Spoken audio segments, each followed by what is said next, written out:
नहीं नहीं ना, दीदी। बहुत हो गया वैसे। हाँ जी, हाँ जी, बिल्कुल। बोलो श्री प्राणनाथ प्यारी की जय। बोलो श्री सतगुरु महाराज की जय। पन्ना धाम की जय। सर्व सुंदर साथ की जय। प्रथम लागू दो चरनी को, हनिए ना छुड़ायो खिन। लाख तली लालेड़िया, मेरे जीव के ही जीवन। इन पांव तले पड़ी रह, धनी नजरी खोलो बातन। पलना वालों निरीखो नेत्रे, मेरे जीव के यही जीवन। मेरे जीव के यही जीवन। बोलो श्री प्राणनाथ प्यारे की जय। बोलो श्री सतगुरु महाराज की। प्रणाम जी संजय सर जी। अब हम शुरू करते हैं अपनी चिरंतन की वाणी। भई नेरे नवखंडो आज। हाँ जी, प्रणाम जी सुंदर सार जी। मेरे ख्याल 55 है ना अपना प्रकरण, और चौपाई हमारी है 13। आए गच्छ 84 जो अरहंती, दत्त जी 10 नामी जो महंती। आए करम उपासनी वेदांती, भाई नई रे नवो खंडो आरती। जैन मत के 84 सिद्ध तथा तीर्थंकर भी उस आरती में आए। इसके अतिरिक्त दत्तात्रेय के अनुयायी सन्यासी जन तथा दशनाम मत अर्थात तीर्थ, आश्रम, वन, पर्वत, अरण्य, सागर, गिरी, पुरी, भारती और सरस्वती, ये हम बीतक में सुनते हैं, के साधु महंत भी श्री जी की उस अलौकिक आरती में शामिल हुए। वेदांत के ज्ञान कांड का अनुसरण करने वाले, उपासना मार्ग पर चलने वाले तथा कर्मकांडी लोग भी उस मधुर बेला में सम्मिलित हुए, है ना। आए खट दर्शन, खट शास्त्र वेदी, 72 फिरके आए अथर्वेदी। आए सकल कैदी और बेकैदी, भई नई रे नवो खंडो आरती। 6 दर्शनों, जिसमें क्या होते हैं 6 दर्शन, कौन कौन से होते हैं? सांख्य, योग, वेदांत, न्याय, मीमांसा तथा वैशेषिक के रचनाकार एवं तत्वज्ञ, यानी कपिल, पतंजलि, वेदव्यास, गौतम, जैमिनी एवं कणाद ऋषि। दीदी मतलब ये जो हैं इनके, इन्होंने इन दर्शनों को बनाया, उनके रचनाकार हैं। हाँ जी, हाँ मतलब जी, सांख्य को हाँ किसने जी। बनाया? कपिल ने बनाया। कपिल योग को पतंजलि ने बनाया। ने। वेदांत को वेदव्यास ने, न्याय को गौतम ने, मीमांसा को जैमिनी ने और वैशेषिक को कणाद ऋषि ने बनाया। ये इनके रचनाकार हैं। तो ऋषि ठीक हुए है। हैं ना लगभग ऋषि मुनि जिन्होंने हम्म। 6 दर्शनों को लेकर हम्म। के मतलब के द्वारा लिखे गए। बिल्कुल। तो वो भी उस दिव्य आरती में शामिल हुए। उनके साथ इस्लाम मत के 72 फिरके, देखो सारी दुनिया आ रही है। मैं एक पिक्चर दिखाऊंगी अभी, उसमें वैसे ही सीन है बिल्कुल। 72 फिरके और अथर्ववेद के रहस्यों को जानने का दावा करने वाले भी आए। शरीयत के बंधनों में रहने वाले तथा उसमें मुक्त होकर प्रेम की राह अपनाने वाले भी उस आरती में भाग लिए। जो 72 फिरके हुए ना उनके, उनमें कैद भी कर्म। कर दी और बेकैदी। हाँ। भी और बेकैदी, कैद में रहने वाले, शरीयत में कर्म कांड में चलने वाले, बंधनों में रहने वाले, और हम्म। बेकैदी यानी उनसे मुक्त होकर प्रेम की राह पर अपनाने। प्रेम की राह में रहते। तो इस प्रकार नवों खंडों के लोगों ने श्री प्राणनाथ जी के समर्पण की प्राणनाथ जी की आरती उतारी, यानी कि समर्पण की आरती उतारी। तो हरिद्वार के कुंभ मेले में इस्लाम मत के 72 फिरकों का आना संभव नहीं है, तो ये बात आई है। तो इट मीन्स ये कहाँ आरती होनी है हमारी? योग माया में होंगी। तो एकमात्र योग माया ही वह स्थान है जहाँ हिंदू, मुस्लिम, क्रिश्चियन आदि की दीवार मिट जाएगी और सभी लोग एक स्वर से श्री प्राणनाथ जी को अपना धाम धनी मानकर समर्पण की आरती उतारेंगे। दीदी, अशोक ने ना मुझे एक पिक्चर भेजी थी, तो उसमें बिल्कुल वैसा ही सीन है, मैं दिखाती हूँ।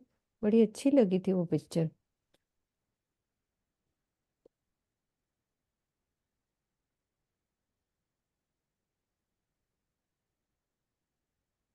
आप वर्णन करो थोड़ा सा, फिर मैं एक पिक्चर खोल रही हूँ। योग माया के ब्रह्मांड के अंदर सभी आ जाएंगे। हिंदू, हम्म। मुस्लिम, क्रिश्चियन, कोई दीवार रहेगी नहीं, ना हिंदू होगा ना मुस्लिम क्रिश्चियन, कोई होगा ही नहीं। सभी के जीव जो है वो आत्म रूप धारण करेंगे और प्राणनाथ जी के ऊपर पूरी तरह से समर्पित हो जाएंगे। ये इसी को ही आरती उतारना कहा गया है। कोई ऐसा नहीं कि आरती उतारी जाएगी। क्या है ये? एक मिनट दीदी, शेयर हुई है मेरे ख्याल पिक्चर के नहीं। अच्छा, तो हो गई, हो गई। एक सेकेंड, ये अशोक जी ने भेजी थी, देखो हो रही है ये हम्म। ऐसे। ये सारे लोग कहते हैं ये सब पूरा ना, सब जा रहे दर्शनों के लिए, ऐसी उसने भेजी थी हमें जब बैठे थे मीटिंग में, सारे दुनिया के लोग पूरा। जूम करके, अभी इसमें जूम नहीं हो रही, सेव नहीं करी ना मैंने, तो ऐसे समझा रहे थे अशोक जी मीटिंग में। मैं भेज दूंगी ग्रुप में। बुद्ध जी की ज्योति कियो प्रकाश, त्रिलोकी को तिमर कियो नाश, लीला खेले अखंड रास विलास, भई नई रे नवो खंडो आरती। जागृत बुद्धि के ज्ञान की ज्योति ने तीनों लोकों, पृथ्वी, स्वर्ग तथा बैकुंठ की अज्ञानता के अंधकार को दूर कर दिया तथा सत्य ज्ञान का उजाला कर दिया। श्री प्राणनाथ जी इस जागनी ब्रह्मांड में अखंड रास की लीला कर रहे हैं। इन्हीं की आरती नवों खंडों के प्राणियों ने उतारी। तो ये जिज्ञासा पैदा होती है कि जागनी ब्रह्मांड में लीला करने वाले श्री जी के स्वरूप तथा योग माया के ब्रह्मांड में सिंहासन पर विराजमान होकर न्याय की लीला करने वाले स्वरूप में क्या अंतर होगा। तो वो समझा रहे हैं कि ये ध्रुव सत्य है कि श्री महामती जी के धाम हृदय में अक्षरातीत अपनी पांचों शक्तियां कौन कौन सी? जोश धनी धाम श्री श्यामा जी, अक्षर की आत्मा, हुक्म, हुक्म स्वरूप, आवेश और जागृत बुद्धि सहित उनके अंदर विराजमान है। लेकिन इस मायावी जगत में उनके स्वरूप को लोग पहचान नहीं पा रहे हैं। किंतु योग माया में न्याय के सिंहासन पर जो स्वरूप विराजमान होगा, उसमें तो किरण दीदी ने कल बताया था, ना तो युगल स्वरूप होंगे ना अक्षर ब्रह्म होंगे। ये अंतर बता रहे हैं कि वहां क्या क्या होगा। श्री राज्य की हूबहू शोभा को श्री महाराज जी का जीव धारण कर लेगा तथा उस नूरी किशोर तन में, वहां पे जो तन होगा वो नूरी होगा, तो उस तन में क्या होगा? जोश एवं जागृत बुद्धि की शक्ति होगी। उस जो नूरी किशोर तन होगा उसमें जोश और जागृत बुद्धि की शक्ति होगी। धनी का आवेश न होते हुए भी उस तन को सभी अक्षरातीत का ही स्वरूप मानेंगे। इस संबंध में सनंद ग्रंथ के प्रकरण 26 में कहा गया है, जो जो दुल्हा देखही त्यों त्यों उपजे दुख, ऐसे मौले महबूब सो, हाय हाय हुए नहीं सन्मुख। क्या मतलब दीदी इसका? जैसे मतलब जब ये स्वरूप अच्छा। विराज योग माया के हम्म। ब्रह्मांड में, सब वहां पहुंचेंगे। अरे, इन्होंने तो हम्म। आखिर में संदेश दिया था कि मैं ही माँ मेहंदी हूँ, मैं ही श्री निर्विजय अवनत निष्कलंक स्वरूप हूँ। हिंदू हो या हम्म। मुसलमान, क्रिश्चियन, ईसाई, सभी मतलब ज्यो ज्यो दूल्हा देखेंगे, जैसे जैसे प्राणनाथ जी को देखेंगे, मतलब उस रूप को, हम्म। त्यों तो मुझे दुख और पश्चाताप की अग्नि में जले, दुख होगा। हाँ, वही मुझे ऐसे लगा दुख मोमेंट क्यों है कह रहे हैं, वो तो हाँ, खुश होंगे, पर यहाँ हाँ, दुख पश्चाताप की। ऐसे सन्मुख, ऐसे प्राणनाथ जी के ऊपर हमने ईमान नहीं लाए, समर्पित नहीं हुए, हमने उनकी स्वरूप की पहचान ही नहीं की। बड़ा दुख होगा इनको, उस समय सबको दुख होगा। हम्म। तब ये संदेश पहुंच रहा है। बिल्कुल। प्रगटवाणी का ये कथन भी इसी संदर्भ में है। सब दुनिया मिलसी एक ठोर, कोई ना कहे धनी मेरा और। पिया हुक्मे गावे श्री महामत, उड़ाए असत थाप्यो सत, उड़ाए असत थाप्यो सत। सब पर कलस हुओ आखिरत, भई नई रे नवो खंडो आरती। अपने धामधनी के आदेश से श्री महामती जी इस ब्रह्मवाणी को कह रहे हैं, यानी गा रहे हैं। उन्होंने संसार के झूठे अज्ञान अज्ञान को हटाकर परम धाम के सत्य ज्ञान को स्थापित कर दिया है। ब्रह्मवाणी का ये जागृत ज्ञान सबके ऊपर कलश के रूप में सुशोभित है। ऐसी महिमा वाले श्री जी की नवों खंडों के प्राणियों द्वारा आरती उतारी जाएगी। तो ये प्रकरण 56 था, 55 प्रकरण 56 की चौपाई 628। सरोज दीदी, अब भोग शुरू हो रहा है सुंदर साथ जी हमारा। इसमें राग श्री काफी। तो ये कीर्तन, ये भी हरिद्वार में उतरा। इसमें श्री प्राणनाथ जी को पूर्ण ब्रह्म सच्चिदानंद के रूप में चित्रित किया गया है। ठीक है। तो दीदी इसको भोग क्यों कहते हैं, मतलब ये भोग क्यों लिखा है यहाँ पे? वहां पर भी भोग लगा होगा जरूर, अच्छा। है ना। हम्म। तो ये कीर्तन का भोग बोलते ही हैं हम, कृपा ने सुंदर वर्चा भले हम्म। तुम। हम्म। वैसे इसमें ठीक है। प्राणनाथ जी की पहचान कराई गई है कि वही पूर्ण ब्रह्म सच्चिदानंद इसी रूप में हाँ, चित। ठीक है। कृपानिध सुंदर वर श्यामा, भले भले सुंदर वर श्यामा, उपजियो सुख संसार में आए धनी श्री धाम। आत्मा के प्रीतम अति सुंदर श्यामा श्याम श्री राज श्यामा जी हैं, जो कृपा के भंडार हैं। ऐसे धामधनी के इस नश्वर संसार में आने से चारों ओर आनंद पैदा हो गया है। प्रगटे पूर्ण ब्रह्म सकल में, ब्रह्म सृष्ट सिरदार। ईश्वरी सृष्ट और जीव की सब आए करो दीदार। अब सबके बीच में पूर्ण ब्रह्म सच्चिदानंद श्री प्राणनाथ जी प्रकट हो गए हैं। ये ब्रह्म सृष्टियों के प्रीतम हैं तथा ईश्वरी सृष्टि और जीव सृष्टि के प्रभु हैं। हे संसार के लोगों, आप सभी आकर इनका दर्शन करो। नित्य नए उत्सव आनंद आनंद होत किरंतन सार। वैष्णव जो कोई खट दर्शन आए इष्ट आचार। प्रतिदिन ही यहाँ नए नए आनंदमय उत्सव मनाए जा रहे हैं। सार रूप किरंतन का गायन हो रहा है। वैष्णव खट दर्शनों के आचार्य एवं अनेकों इष्ट तथा नियमों के अनुयायी भी इसमें सम्मिलित हुए। भोजन सर्वे आ गया, हाँ, भोग लगावत। 5 7 अन्न पाक, मेवा मिठाई अनेक थाने, विध विध के बहु साक। सभी मिलकर स्वादिष्ट भोजन तैयार करते हैं और अपने धाम धनी को भोग लगाते हैं।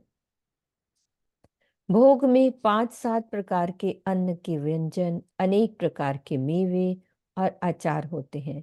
इसके अतिरिक्त कई प्रकार की सब्जियां तथा मिठाइयां भी होती हैं। 18 बरन नर नारी आए, साजे सकल सिनगार, प्रेम मगन होए, गावे पिया जी के, धवल मंगल चार। इस कार्यक्रम में 18 वर्णों के स्त्री पुरुष भी हुए आए हुए हैं, जो सभी प्रकार के श्रृंगार से युक्त हैं। वे अपने प्राण वल्लभ अक्षरातीत के प्रेम में मगन होकर अति मनोहर मंगल गीत गा रहे हैं। अब द्रष्टव्य में बता रहे हैं, गुण कर्म और स्वभाव के अनुसार मात्र 4 वर्ण होते हैं। जैसे कल हमने ब्राह्मण, क्षत्रिय, वैश्य और शूद्र वर्णों का समझा था। तो जन्म के आधार पर कोई भी वर्ण निर्धारित नहीं होता, यही वैदिक मान्यता है। किंतु कलयुग में पौराणिक मान्यताओं के प्रबल हो जाने से जन्मना वर्ण निर्धारित किया जाने लगा। इन चारों वर्णों के परस्पर अंतरजातीय संबंधों में 14 उपवर्ण यानी उपजातियों की उत्पत्ति हुई, जैसे सूत, भूमिहार इत्यादि। इन्हें ही 18 वर्ण कहते हैं। उपजातियां और हो गई उनकी, तो वो हो गई 14 और 4 18 हो गए इस प्रकार से। कई गंधर्व गुण गावे बजावे, कई नट नाचन हार, कई ऋषि मुनि वेद पढ़त हैं, बरतत जय जयकार। प्रीतम परब्रह्म के प्रकट होने की खुशी में गायन तथा वादन में गंधर्व लोग श्री जी की महिमा गा रहे हैं तथा सुंदर वाद्य बजा रहे हैं। नृत्य कला में प्रवीण लोग नाच रहे हैं, कई ऋषि मुनि वेद पाठ कर रहे हैं। इस प्रकार चारों ओर श्री प्राणनाथ जी की जय जयकार हो रही है। तो ये वहां उस वक्त हुआ होगा दीदी। वहीं का ही लग रहा है, योग माया में। ये तो योग माया में होएगा, हाँ। है ना। हाँ जी, हाँ जी। जबकि ये माया जबकि माया ए भई पैदा, ए लीला न जाहिर कब, ब्रिज रास और जागनी लीला ए जो प्रगटी अब। अनादिकाल से अक्षर ब्रह्म की माया से सृष्टि पैदा होती रही है और लय को प्राप्त होती रही है, किंतु अक्षरातीत द्वारा अब जो ब्रिज रास और जागनी की लीला की गई है, ऐसी लीला ना तो पहले कभी हुई और न कभी पुनः होगी। चारों तरफों 14 लोकों ए सुध हुई सबों सार, सबों पार। बाजे दुदुम्भी भई जीत सकल में, नेचल सुख बेसुमार। 14 लोक में चारों ओर निराकार से परे के ज्ञान की सुध हो गई, जिससे सभी के लिए बेहद के अखंड और अनंत सुख का मार्ग प्राप्त हो गया। अब हद का ज्ञान रखने वाले धर्माचार्य पर श्री जी की विजय के नगाड़े बज रहे हैं। अब ये लग रहा है ये हरिद्वार की बात। हाँ, मतलब कहीं कहीं तो लास्ट की बात कर देते हैं पर और ज्यादा ही कहीं कहीं। हरिद्वार का ही, हरिद्वार का ही। हाँ, क्योंकि हरिद्वार में मुझे हुई लग रहा है होगी ना कि दीदी खुशी, हाँ, क्योंकि सब वहाँ जब जब वहाँ भी आरती उतारी जाती थी, सब नगाड़े बजते थे जब आरती उतारी जाती थी। हाँ, वहाँ भी भोग क्योंकि लगता था, खान भोजन नित्य प्रति तो बनते ही थे ना, तरह तरह से। हम्म। तो वहाँ की बात लग रही है ना। हम्म। 14 लोगों में निराकार से परे का ज्ञान आ गया। ज्ञान आ गया ना वहाँ का। एक सिपाही से ही लग रहा है ये, हम्म। क्योंकि यही की बात है। क्योंकि यहाँ पे तो खुश हुए होंगे जब सारा शास्त्रार्थ हुआ, सब खुश उसमें हुए उसको होंगे। कम खुशी तो भी होगी, है हाँ। ना। हम्म। यहाँ छोटी सी कोई बात थी, कितने लोग नगाड़े बजाते हैं, कितनी खुशियां मनाते हैं। तो फिर उस समय तो शिव जी साहब ने सबको जीता, सबको अखंड की पहचान कराई, हाथ से परे भी कराई। हाथ पे परम धाम की पहचान कराई। तो सब तो नगाड़े बजाएंगे, खुशी करेंगे ना। सबने खुशी कहा हो। आप ही श्री विजयनाथ निष्कलंक रूप। मुश्किल अवतार है। और वो ध्रुव तारा भी सारा कुछ हुआ और वो जो सब। प्यारा भी निकल आया, सब बातें हुई। हाँ। तो खुशी तो होगी, छोटी मोटी बात थोड़ी ना, जो भविष्यवाणी लिखी हुई है वो नजर आ रही है ऊपर। हाँ जी, हाँ जी। तो ये खुशी की बात होगी। तो 14 लोक में ब्रह्मवाणी का ज्ञान फैलने के बाद अतिशयोक्ति में कही गई ये बात योग माया के ब्रह्मांड में यथार्थ रूप से हाँ मतलब ये बाद में होगी पहचान यथार्थ कहाँ रूप होगी, से। हम्म, सबको पहचान तो वही होगी ना। पहचान वही होगी। ज्योत द्योत कियो त्रिलोकी उड़ियो मोह तत्व अंधेर बरस्यो नूर वतन को जिन भानियो उल्टो फेर। परमधाम से अवतरित होने वाले तारतम ज्ञान के उजाले ने तीनों लोकों में फैले हुए माया के अंधकार को समाप्त कर दिया।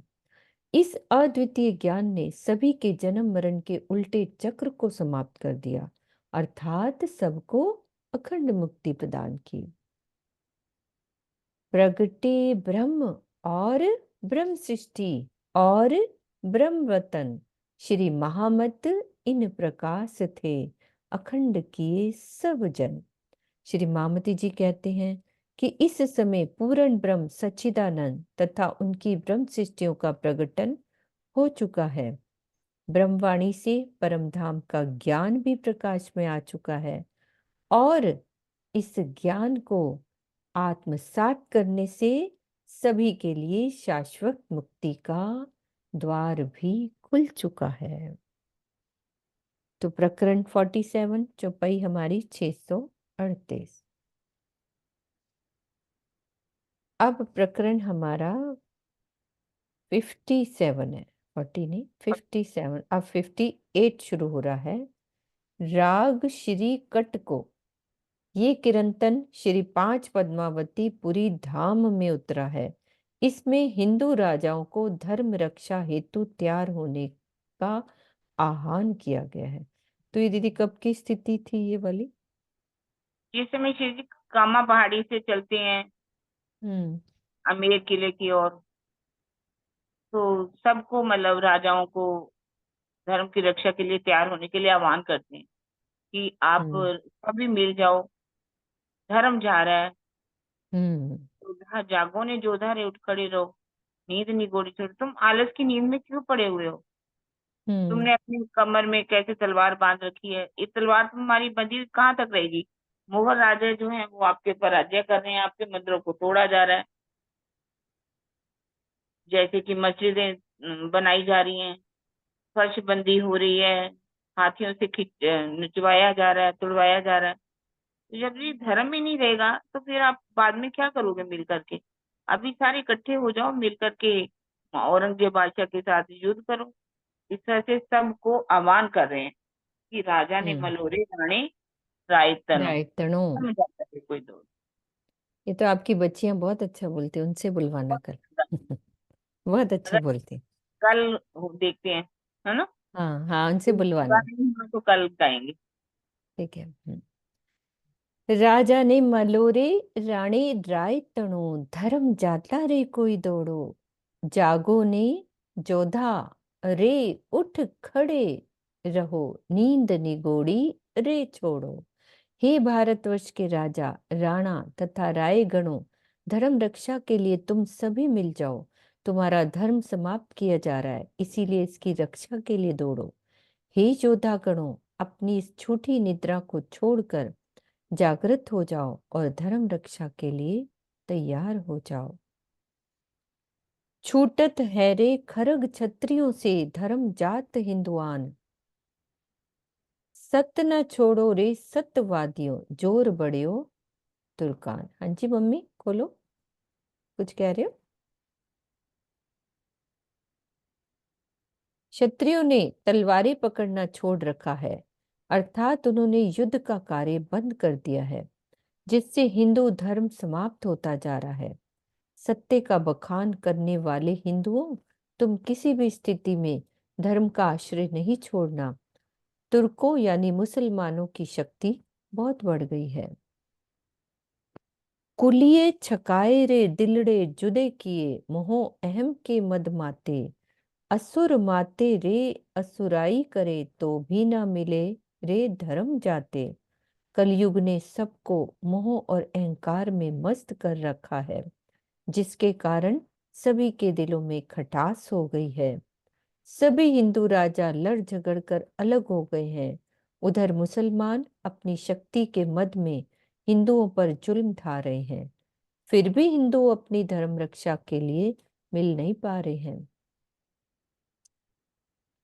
त्रिलोकी मेरे उत्तम खंड भरत को, तामे उत्तम हिंदू धर्म, ताकि छत्रपतियों के सिर आए रही इत सरम। तीनों लोकों में भरतखंड सर्वश्रेष्ठ है, जिसमें हिंदू धर्म सभी मतों में सर्वोपरि है। अब हिंदू राजाओं के ऊपर ही ये उत्तरदायित्व है कि वो हिंदू धर्म की रक्षा करे। भरतखंड को स्वर्ग से भी श्रेष्ठ इसीलिए कहा गया है कि स्वर्ग से पुनः वापस आना पड़ता है, किंतु भरतखंड में मोक्ष का साधन प्राप्त होता है। यद्यपि पृथ्वी पर बहुत से देश हैं जो भौतिक सुख सुविधाओं की दृष्टि में भारत से बहुत आगे हैं, किंतु उनके पास वो आध्यात्मिक संपदा नहीं है जो भारत में है। पन ने धारी रे पन इत ले चढ़िया, कोई उपजो असुर घर अंश, युद्ध ने करने उठिया धर्म सो, सब देखे खड़े राजवंश। मुसलमानों में परमधाम की कोई आत्मा शाह कुमार प्रकट हो चुकी है। उसे विदुत हो चुका है कि आखरुल इमाम मोहम्मद मेहदी साहबुज़्ज़मा हिंदुओं में प्रकट होने वाले हैं। उनसे मिलने का उन्हें प्रण कर रखा है। उसे पूरा करने के लिए अपनी दृढ़ प्रतिज्ञा के साथ वो हिंदुओं से युद्ध कर रहा है। उसका युद्ध धर्म के नाम पर है। अपने ऊपर हमला होने पर भी हिंदू राजा हाथ बांधे खड़े हैं। उस समय ऐसी स्थिति थी ना, तो ये सारा वर्णन है। तो दिल्ली में रहने वाले एक सूफी फकीर शाह वली उल्लाह के संपर्क में आकर औरंगजेब बादशाह उनका शिष्य बन गया। एक बात बता रहे हैं, उस फकीर ने ही बादशाह को बता दिया था कि आखरुल इमाम मोहम्मद मेहदी हिंदुओं में आएंगे। इसी खोज में वो मंदिरों को तुड़वाने लगा। किसी भी मंदिर में जाकर वो 3 बार हक हक हक इस आशय से कहता था कि मोहम्मद इमाम मेहदी सामने आ जाएंगे। इमाम का दर्शन न होने पर उसने निष्ठुरता पूर्वक मंदिरों को नष्ट करवाना शुरू कर दिया था। भरत खंड रे हिंदू धर्म जान के, मांगे विष्णु संग्राम अरत, फिरत आप रे ढिंडोरा पुकारता, है कोई देव रे समरत। भरतखंड में हिंदू धर्म का वर्चस्व जानकर औरंगजेब इस्लाम धर्म के विस्तार के लिए युद्ध की मांग करता है। वह चारों ओर इस बात का ढिंडोरा पीटता है कि यदि हिंदुओं में विजयाभिनंद बुद्ध निष्कलंक या आखरुल इमाम में मोहम्मद मेहदी जाहिर हो गए हैं तो वह मेरे सामने आए। इसीलिए होता था फिरत आप रे ढिंडोरा पुकारता, है कोई देव रे समृत, कि मेरे सामने आओ। उन्होंने एक कारण बता दिया ना दीदी, ये तो कहानी पता ही नहीं थी कि सूफी फकीर के संपर्क में आए थे, उनका शिष्य बन गए, उन्होंने उनको बताया। हमें तो पता है। हाँ नहीं, आप तो पढ़ते हो ना, मैं तो पहली बार पढ़ रही हूँ ना, कि उन्होंने बताया कि वो आ गए हैं।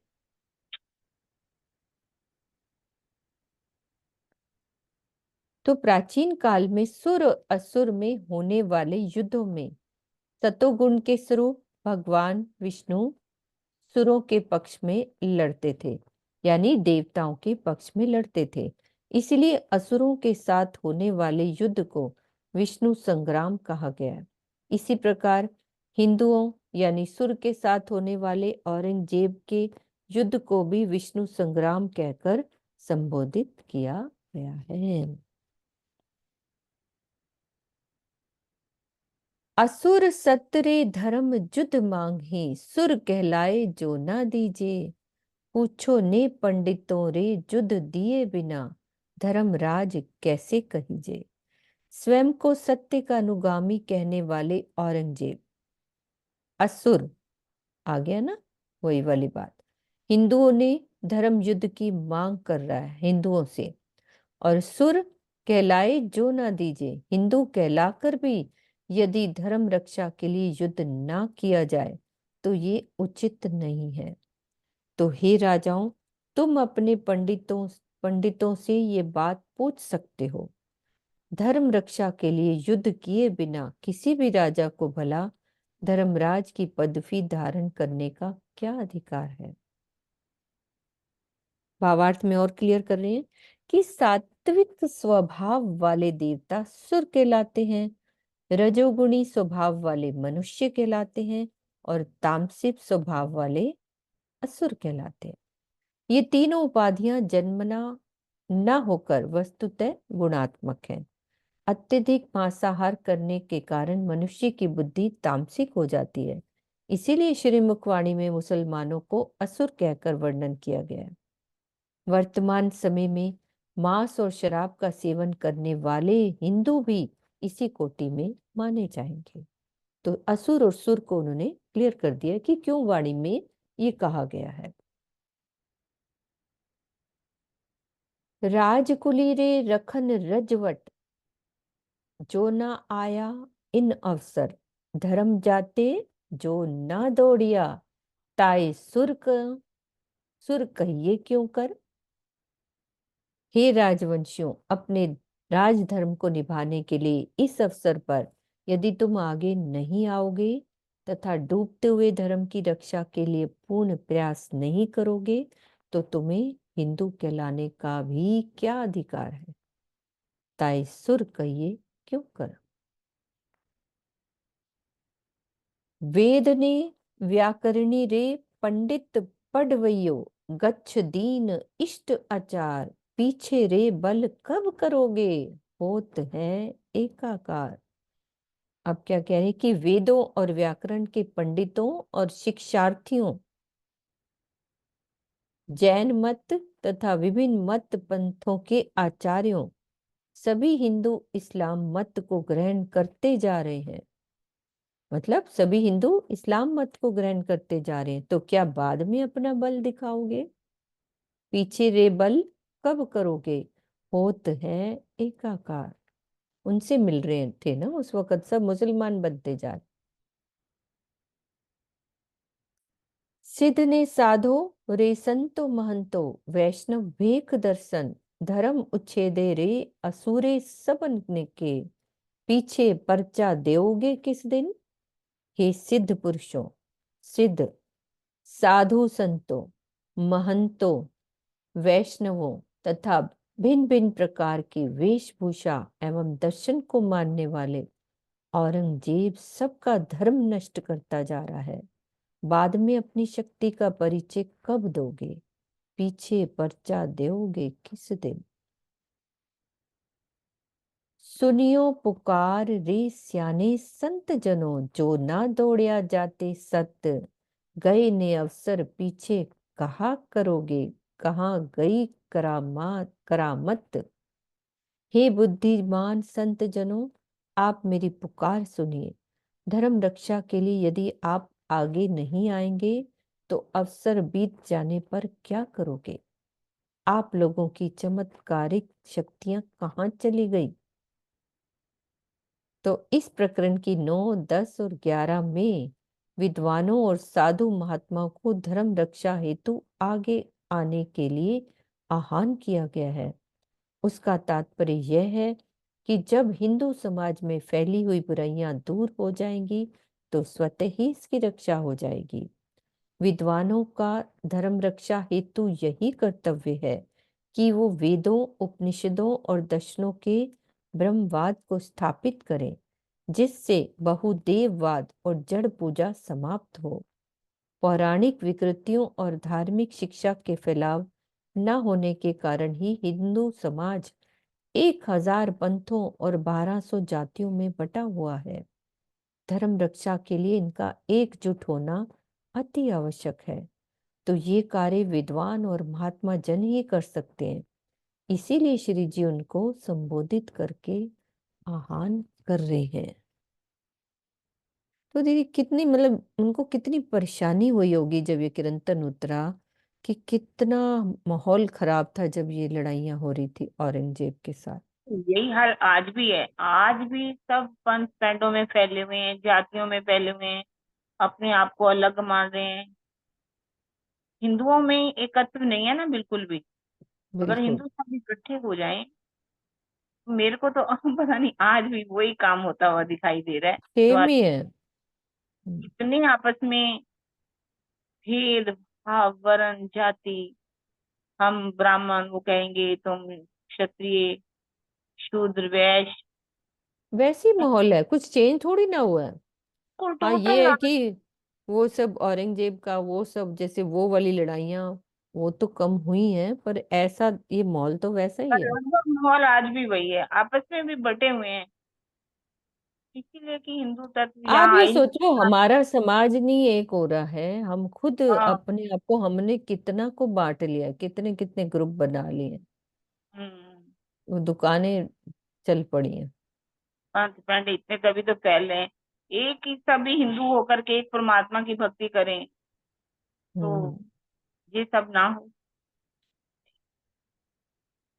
ये महात्मा जन कर सकते हैं सब कुछ, लेकिन वो भी नहीं मिल करते। के कर सकते हैं, पर वो सबको अपनी दुकान चाहिए ना, उनकी दुकानें अहम में बंद हो सारे जाएंगी। मरते जा रहे हैं, अहम सबके अंदर भरा हो। हम्म। लश्कर असुरों का चहुदिस फैल्या, बाड़ियो अति विस्तार, बनने जंगल रे हिंदू रहे पर्वतों, और कर लिए सब धुंधुकार। मुसलमानों की सेना चारों ओर फैल गई है। लश्कर असुरों का चौदिस फैलिया, उनके साम्राज्य का विस्तार बहुत अधिक बढ़ गया है। हिंदू भय के कारण वनों और पर्वतों में छिप छिप कर रह रहे हैं। उनके लिए चारों ओर निराशा का अंधकार छाया हुआ है। हरिद्वार ढहाए रे उठाए तपसी तीर्थ, गोवध कियो विघन, ऐसा जुल्म हुआ जग में जाहिर, पर कमर ना बांधी रे किन। हरिद्वार में मंदिर गिराए जा रहे हैं, तपस्वियों के साधना स्थल तीर्थों को उजाड़ बनाया जा रहा है, गायों का वध किया जा रहा है, धार्मिक क्रियाकलापों में विघन डाले जा रहे हैं। सारे संसार में ये बात फैल गई है कि हिंदुओं पर घोर अत्याचार किया जा रहा है, लेकिन उनकी रक्षा के लिए कोई भी तैयार नहीं हुआ।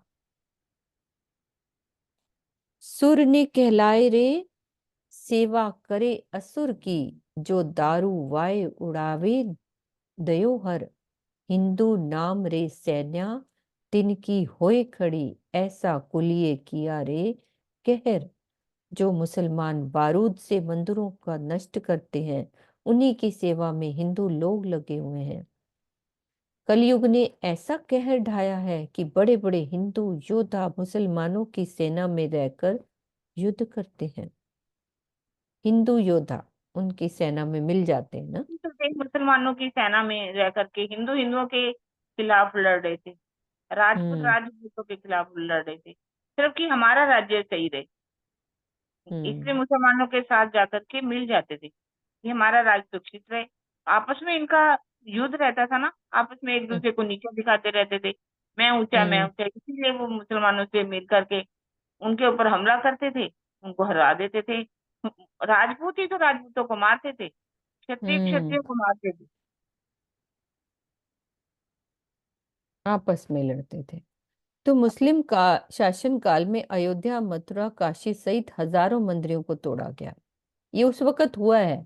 यदि हाँ जोधपुर जी। नरेश महाराजा जसवंत सिंह और जयपुर नरेश जय सिंह औरंगजेब का सहयोग नहीं देते, ये हुआ ना, उन्होंने उनका सहयोग दिया, तो दिल्ली का सिंहासन समाप्त हो जाता।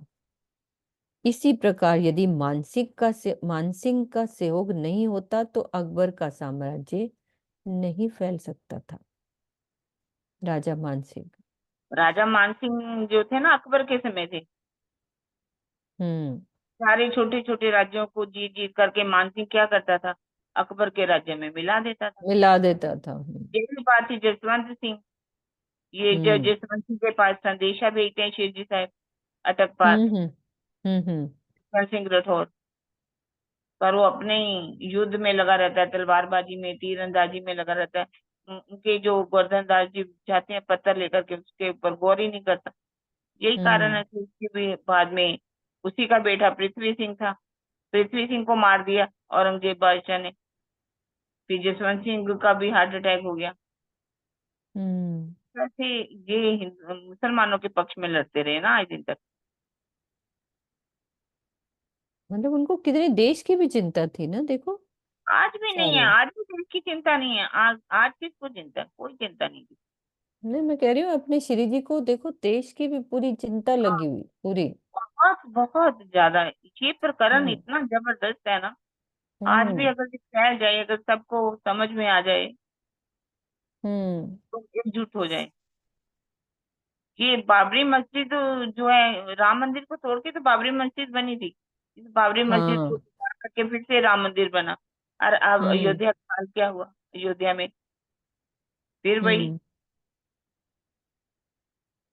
हाँ अयोध्या जी वाले लोग विजय नहीं दीदी। समझ पाते। हाँ, बिल्कुल। मैं यही कह रही थी। मैं कहा हिंदुओं की गद्दारी भी, या कल का यही किसी ने वीडियो भेजी है कि देखो, प्रधानमंत्री का गढ़ यही था, अयोध्या और बनारस। यहाँ से ही नहीं उसको जीतने दिया, इतनी बुरी तरह हाँ, से हराया।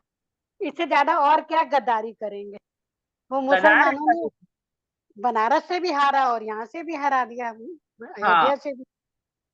जिस और राम वो मंदिर को बनाने के लिए उन्होंने इतना कुछ किया, वही अयोध्या वालों ने। उनको वही हरा लिखा दिया। कि अब उन्होंने राम के ऊपर भी कलंक लगाया था। जो राजा राम हम्म। के ऊपर, सीता के ऊपर कलंक लगा सकते हैं अयोध्या वाले, तो ये क्या करेंगे? वो एक मुसलमान ने वीडियो भेजी है, उसने साफ लिखा है, वारे गद्दारों, अगर ये कोई हाँ, हमारे लिए कोई बाबरी मस्जिद बनाता ना, तो हाँ, हम एक क्या, हम तो अपने 4 जन्म उस पे वार देते। तुम तो ऐसे हाँ। गद्दारों के हाथ ही तुम तो मुकर गए। तभी तो से थू थू की है हिंदुओं के ऊपर। हाँ, क्यों तो करिए। मुसलमान मुसलमान हिंदुओं पर थू थू कर रहे हैं हाँ।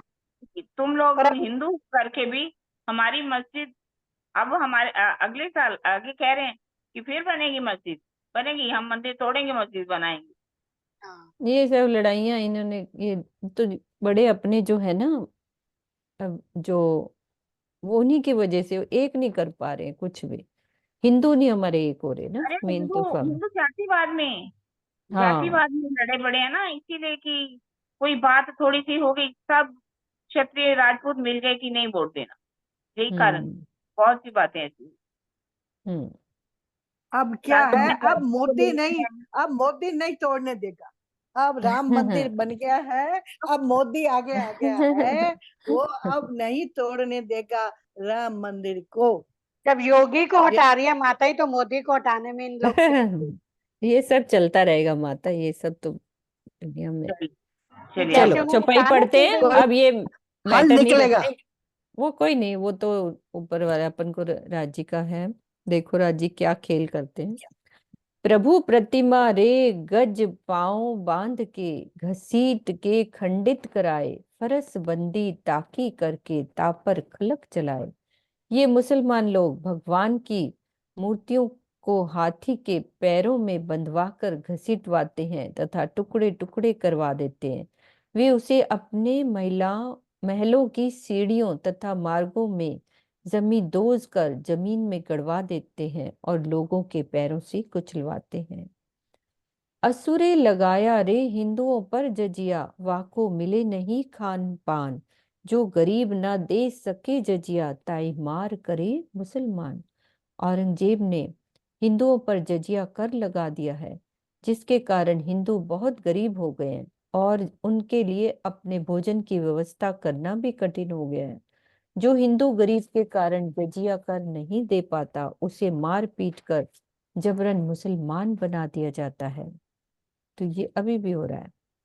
शास्त्रे अवरदा कही कलयुग की, 4,32,000 काटे दिन पापे लिखिया माहे शास्त्रों, सो पाइये अर्थ अंदर के विचार। यद्यपि शास्त्रों में कलयुग की उम्र 4,32,000 वर्ष कही गई है, किंतु ऐसा भी लिखा है कि पापों के कारण कलयुग की उम्र कम हो जाती है। तो ये ध्यान रखने योग्य तथ्य है कि ये भेद शास्त्रों के आंतरिक अर्थों को जानने पर ही पता चलता है। चाहे प्राणियों की उम्र हो या योग की, पापों की बढ़ोतरी से कम हो जाती है। बुद्ध गीता आदि ग्रंथों और कबीर वाणी में ये बात कही गई है कि एक सूर्य ग्रहण या चंद्र ग्रहण लगने से कलयुग की उम्र 125 वर्ष को कम हो जाती है। इस प्रकार पापों के कारण कलयुग की उम्र बहुत ही थोड़ी रह जाती है। सोले से लगे रे साका सालवान का, संवत 1735, बैठाने साका विजया अभिनंद का, यूं कहे शास्त्र और ज्योतिष। अब शाका अब शालीवान शाका के 1600 अर्थात तथा विक्रम संवत के 1735 का समय पूर्ण हो गया है, तथा शास्त्रों और ज्योतिष की भविष्यवाणियों के अनुसार श्री विजयाभिनंद बुद्ध जी का शाका प्रारंभ हो गया है।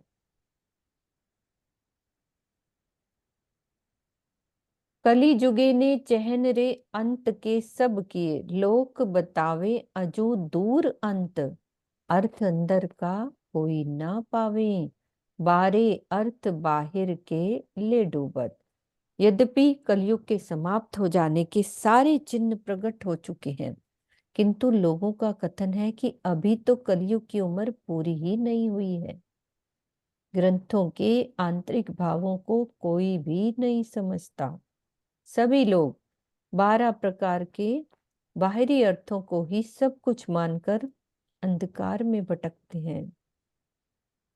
तो कलयुग की उम्र तो समाप्त होने वाली। ग्रंथों के वास्तविक अभिप्राय को तो मात्र परब्रह्म की कृपा या समाधिस्थ प्रज्ञा ऋतंभरा द्वारा ही जाना जा सकता है। व्याकरण ज्ञान के बल पर तो केवल शब्दों का बाह्य अर्थ ही निकाला जा सकता है, आंतरिक नहीं।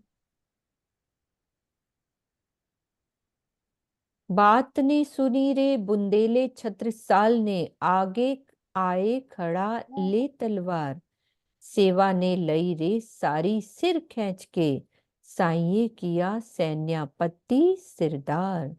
श्री विजयाभिनंद बुद्ध निष्कलंक स्वरूप श्री प्राणनाथ जी के प्रकट होने तथा औरंगजेब के अत्याचारों की बात जब महाराजा छत्रसाल जी ने सुनी, तो वे धर्म रक्षा हेतु तलवार लेकर समर्पित हो गए। उन्होंने औरंगजेब से लड़ने तथा धर्म रक्षा की सारी सेवा अपने सिर पर ले ली। प्रीतम प्राणनाथ जी ने अपनी कृपा दृष्टि से उन्हें सेनापतियों का प्रमुख सरदार अर्थात महाराजा बना दिया। उनकी सेना थोड़ी सी थी, है ना, महाराजा छत्रसाल जी की। तो प्रगटे निशान रे धुमर के तू, खय मास पर सुध न करे अजू कोई इत, बेगे ने पधारो रे बुद्ध जी यास में, पुकार कहे श्री महामत। धर्म ग्रंथों की भविष्यवाणियों के अनुसार धूमकेतु का तारा प्रकट हो गया है तथा इस वर्ष में 1 माह की कमी भी हो गई है, परंतु संसार में किसी को भी इसकी वास्तविकता का पता नहीं है। श्री महामती जी पुकार कर करके कह रहे हैं कि हे धामधनी, श्री विजयाभिनंद बुद्ध निष्कलम स्वरूप में आप शीघ्र पधारिए।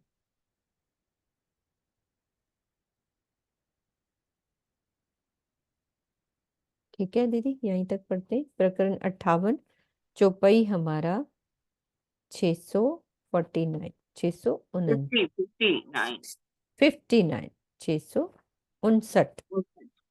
ठीक है, अब आगे चलेंगे कल। अगले दिन, कल चलेंगे। एक मिनट अनिल भैया कुछ कह रहे हो, पहले आप कहो। प्रणाम जी दीदी, प्रणाम जी सुंदर राम साथ जी, जी। राम जी। ये जब चालू हुआ किरण धन, तो मेरे दिल में एक ही भाव सरकार से तरफ ही जा रहा था, हम्म। क्योंकि ये बात सरकार से की ओर से ही कही गई थी। क्योंकि जब हमारा ग्रंथ जब्त हो गया था, हमारी वाणी, हम्म। तो कोई लाने वाला नहीं था। और उसी वक्त बड़ौदा मंदिर में सब मीटिंग हुई और वहां से सरकार श्री को बताया गया और सरकार से तैयार हो गए कि मैं आने वाला हूँ।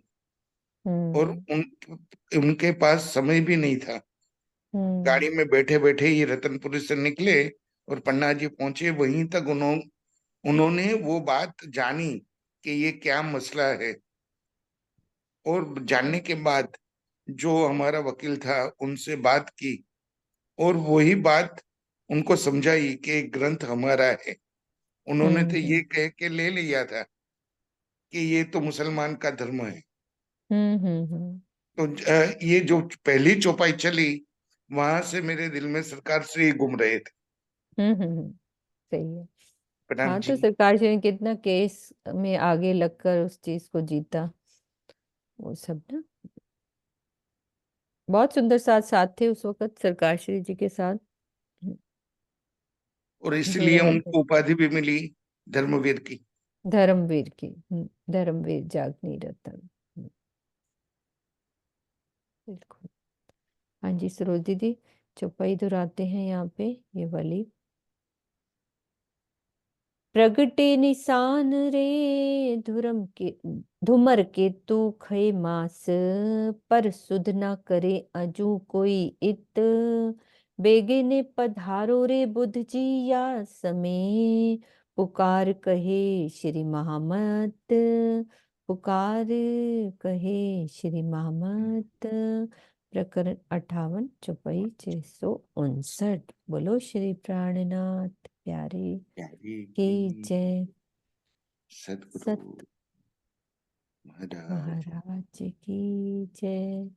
पन्ना धाम की जय। समस्त सुंदर साथ की जय। प्रणाम जी।